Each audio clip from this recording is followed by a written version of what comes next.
ये मुफ्ती हजारी को आप एक भड़काऊ भाषण के नाम पे गिरफ्तार करते हो, फिर उसको आतंकवादी बताते हो, फिर उसको खालिस्तानी बताओगे, किसानों को खालिस्तानी बताओगे, जो सत्य बोल देगा उसको आप अब देशद्रोही बोल दोगे, राष्ट्रवाद पैदा करोगे। ये क्या बनाना चाहते हैं? पहले बागेश्वर बाबा, हिंदू राष्ट्र बनाने से पहले बागेश्वर बाबा से मेरा हाथ जोड़ के प्रार्थना है कि भाजपा सरकार से कहें कि जिसपे नारायण का वास है, चीन जो है कब्जा किया है, पहले उसको आप भारत के अंदर में लीजिए, फिर हिंदू राष्ट्र की बात करिए। तो ये हिंदू राष्ट्र उनका ये बनेगा कि संविधान बदल देंगे, मनुस्मृति लागू करेंगे, फिर पिछड़े पढ़ नहीं पाएंगे, अनुसूचित दलित जात जितने कोयरी कोहान लोहार गरड़िया भर धरकार आदिवासी हैं, इनको शिक्षा से दूर किया जाएगा। बीनू पाकू चला या सुना है बीनू काना, अब करे बीनू करा में कराए विधिनाना। ये बागेश्वर धाम अपना चमत्कार दिखा करके केवल लोगों की भीड़ जुटाना चाह रहे हैं, अलग सनातन बनाना चाह रहे हैं। ये घबराहट भारतीय जनता पार्टी को केवल है तो अखिलेश यादव से है। अखिलेश यादव से जिनका काम बोलता है, जो 100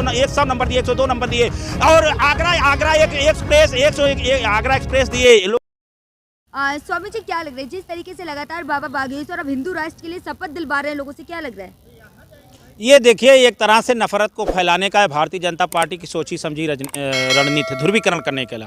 तो हिंदुस्तान तो हिंदू राष्ट्र है, मुख्यमंत्री यहाँ का हिंदू, मुख्यमंत्री यहाँ का हिंदू, आपकी बागडोर है, रामलला आ गए, रामराज आ गया, तो आप कौन सा हिंदू बनाना चाहते? ये केवल बागेश्वर धाम के महाराज जी वो अपनी दुकान चलाने के लिए, अपना एक सिक्का चलाने के लिए और सरकार को प्रसन्न करने के लिए कि हमारे घर ईडी ना आवे, सीबीआई ना आवे, एक जो जैसा होता है कि ऐसा शब्द ये बोलना है। कौन सा राष्ट्र बनाना चाहते हैं?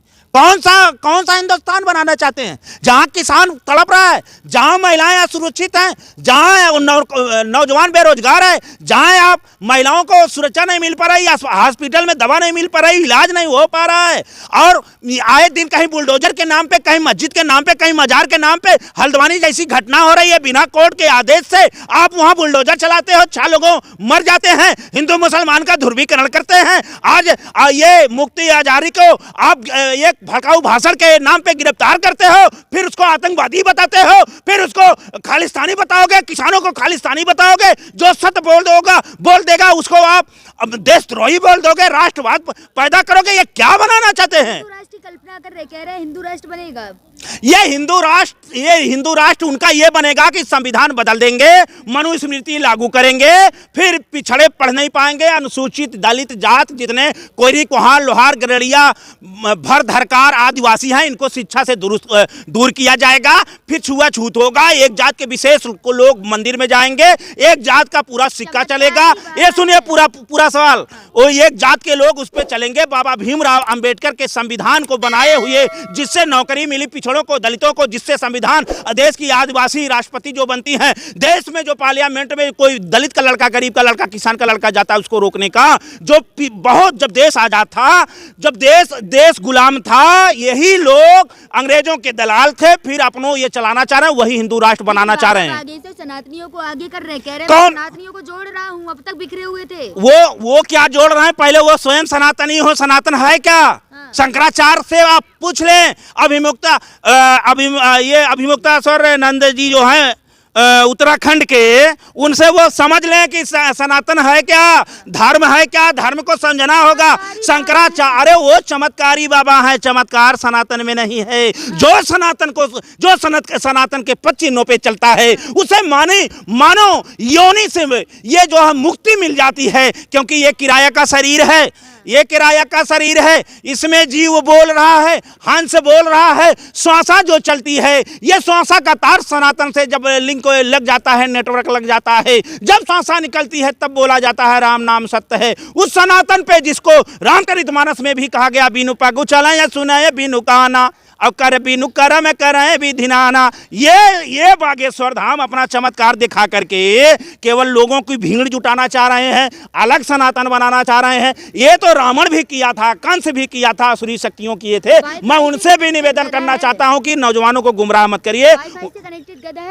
हाँ, वाईफाई से है, ऐसे कनेक्टेड रावण का भी था, कंस का भी था, सबका था। मेरा निवेदन है कि बाबा जी आप चमत्कारी हैं, आपका मैं सम्मान करता हूं। नौजवानों को गुमराह मत करिए। कौन सा आप हिंदू राष्ट्र बनाना चाहते हैं? के पागलों में आ गया, बिहार के पागलों आ गया, तो दिल्ली के पागलों आ अब यह समझ लो कि उनका शब्द ही क्या है। तो इससे नहीं, देश संविधान से चलेगा। देश लोग संविधान बदल देंगे। तो वही बदल देंगे, तो वो बदलने वाले ही बदल जाएंगे, बदलने वाले ही बदल दिया जाएगा। जनता उनको बदल देगी। 24 का चुनाव ये लोकतंत्र संविधान बचाने का है। लेकिन कितनी जनता उनके चरणों में है, जाते हैं, कहते हैं मैं अभी भी मांग के खाता हूँ। अरे भाई, अब देखिए उनका ज्यादा आप सवाल, अब क्या करें, देश का सवाल करिए। इसी में 2 करोड़ नौकरी, महिलाओं की सुरक्षा, गैस सिलेंडर सस्ता हुआ, पेट्रोल सस्ता हुआ, डीजल सस्ता हुआ, किसानों को आय दुगना हुई कि नहीं हुई, मणिपुर क्यों जला, चीन क्यों घुस गया, चरवाहों को क्यों भगा दिया, मानसरोवर जो नारायण का स्थान है वो आया कि नहीं। पहले बागेश्वर बाबा,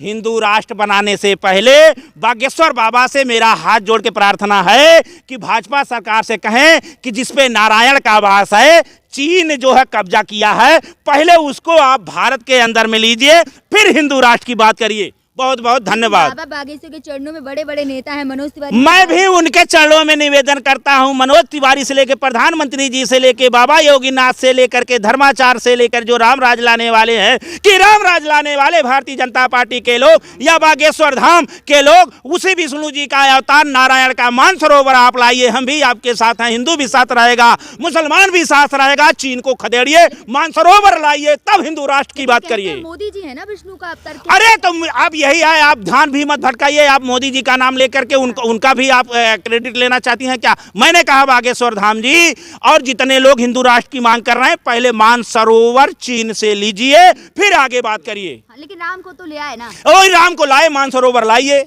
मानसरोवर लाइए। 2 राम को लाए, विजय माल्या कब आएंगे, मानसरोवर चीन से कब आएगा, 2 करोड़ नौकरी कब आएगी, महिला की सुरक्षा कब आएगी, सस्ता पेट्रोल कब आएगा, सस्ता डीजल कब आएगा, किसानों की आय दुगना, कितनी आय जो दुगना करने की वो आय दुगना कब आएगी, हवाई चप्पल पहनने वाले को टिकट कब मिलेगा एरोप्लेन का। लेकिन जनता कहती है जो राम को लाए उनको लाएंगे। जनता नहीं कहती, वो भारतीय जनता पार्टी के लोग कहते हैं, आप जैसे मीडिया के लोग भी कहते हैं। नहीं, यही नारा का आप प्रचार भी करेंगे, और हम जब नौकरी की बात कर रहे हैं तो आप भी बात काटने का काम कर रहे हैं। तो आपका भी ये जिम्मेदारी है, देश के चैनलों की भी जिम्मेदारी है, हिंदू राष्ट्र की बात करने वाले पहले मानसरोवर को लाएं। 5 किलो अनाज और 5 किलो अनाज और राम, अयोध्या, काशी के अलावा इनके पास कोई मुद्दा नहीं। जमीन खिसक गई है, उत्तर प्रदेश से दिल्ली का रास्ता जाता है। उत्तर प्रदेश में अखिलेश यादव जी पीडीए का जो रणनीति अपनाए हैं, पिछड़ों को, दलितों को, वह रास्ता भारतीय जनता पार्टी को रोक देगी। इससे वो घबराए हुए हैं।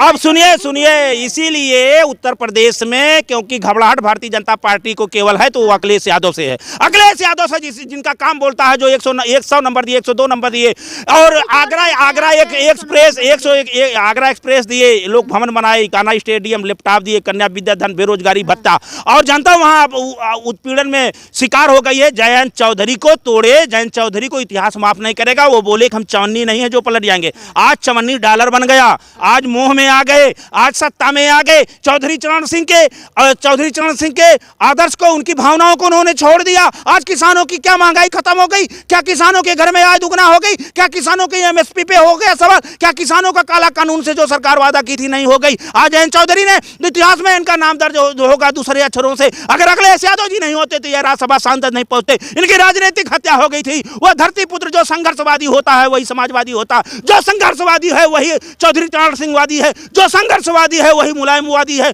जो संघर्षवादी है वही अंबेडकरवादी है, जो संघर्षवादी है वही मानवर कांशीरामवादी है, जो संघर्षवादी है वही गांधी है। और ये गांधी का देश है, ये लोकतंत्र का देश है, ये संविधान का देश है। जयंत चौधरी तो सुख और सत्ता और लोभ के लिए ये चले गए हैं। इससे इनको जनता और वहां का किसान माफ नहीं करेगा। किसानों का भरोसा था, ये कोई भरोसा जो था उसको तोड़े हैं। अब किसान ही जयंत चौधरी को ठीक करेंगे। 24 का चुनाव संविधान लोकतंत्र बचाने का होगा। आपका भी बहुत बहुत धन्यवाद।